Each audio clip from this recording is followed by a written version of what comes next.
Olha, vamos falar de um desafio bem comum para quem está começando a gerenciar ou mentorar pessoas. Sabe aquela sensação de que é preciso desenvolver novos líderes, mas a gente nem sabe por onde começar? Pois é. Identificar e cultivar os futuros líderes de uma equipe parece uma tarefa gigante, né? Mas hoje a gente vai descomplicar isso com um guia bem prático para transformar potencial em liderança de verdade. Vamos nessa? E essa é a grande pergunta, né? Muita gente olha para o próprio time e pensa, aqui não tem nenhum líder. Mas a verdade é que, na maioria das vezes, o problema não é a falta de talento, e sim o nosso olhar, que está treinado para procurar no lugar errado. O potencial de liderança raramente está lá no palco, sob os holofotes. Para ajudar a gente a encontrar essas pessoas, nossa jornada hoje vai passar por 5 etapas bem importantes. Primeiro, vamos ajustar o nosso jeito de enxergar a liderança. Depois, quebrar alguns mitos que só atrapalham. Aí a gente aprende a identificar os sinais certos, entende como ativar esse potencial e, no fim, descobre o impacto gigantesco que uma boa mentoria pode ter. Então vamos lá, começando pelo primeiro passo, que é a base de tudo, uma nova visão. Para formar líderes de verdade, a gente precisa parar de procurar por eles do jeito errado. E aqui está o erro clássico que muita gente comete: ficar esperando que os líderes apareçam do nada, já prontinhos, como se fossem super-heróis. Pensa bem, os melhores profissionais que conhecemos dificilmente começaram perfeitos, né? A matéria-prima da liderança é o potencial, não o produto final. É como um escultor que olha para um bloco de mármore e já consegue ver a estátua que está ali dentro. Então, o ponto crucial é este: liderança não é algo que se encontra, é algo que se forma. É um processo ativo, uma construção que exige investimento, tempo e, claro, a orientação certa. A nossa busca, portanto, não é por quem já é um líder, mas por quem tem tudo para vir a ser. Bom, agora que a gente já entendeu que líderes são formados, vamos para a segunda parte: desmistificar o que realmente significa liderança.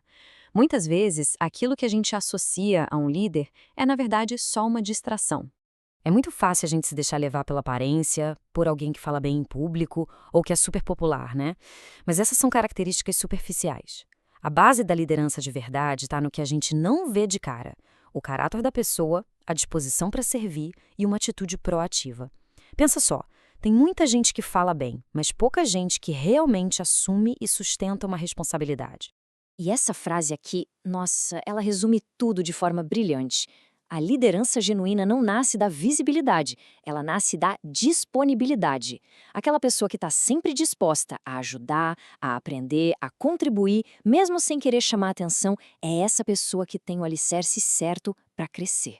Ok, então, se não devemos olhar para a aparência ou popularidade, como é que a gente identifica esse potencial? Bom, agora a gente vai para a terceira parte, com ferramentas bem práticas.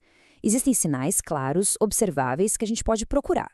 O segredo é olhar para os bastidores. Os futuros líderes geralmente não estão correndo atrás de aplausos. Eles são aquelas pessoas que chegam mais cedo, que ajudam sem que ninguém peça, que mantêm a constância mesmo quando ninguém está olhando. O serviço fiel, sabe? Aquele feito nos cantos esquecidos da organização, é o verdadeiro campo de provas da liderança.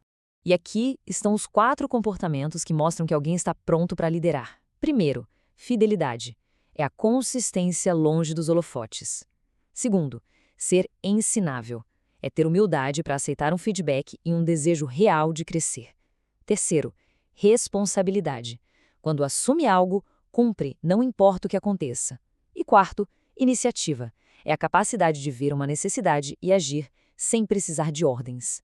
Lembre-se, liderança começa com atitude, não com um cargo. Depois que a gente identifica esses sinais, aí sim começa o verdadeiro trabalho do mentor.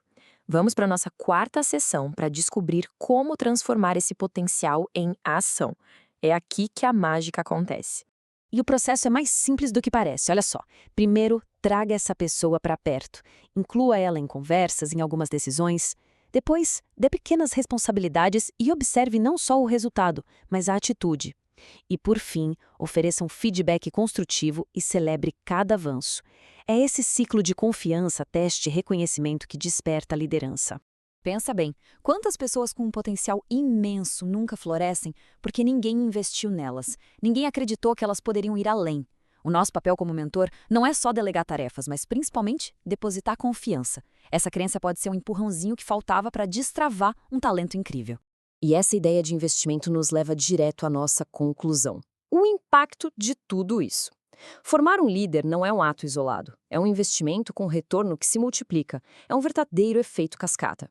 Essa ideia aqui ilustra perfeitamente o conceito de multiplicação. Um líder sozinho tem um limite, mas um líder que forma outros líderes, esse cria um legado. O crescimento de verdade, aquele que se sustenta, não vem de um único indivíduo brilhante, mas da capacidade desse indivíduo de identificar, ativar e levantar outras pessoas.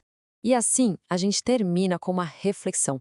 O potencial está por aí, muitas vezes escondido na nossa frente, só esperando por alguém que enxergue além do óbvio. A pergunta final que transforma todo este nosso papo em uma ação pessoal é esta: quem na sua equipe você vai decidir levantar?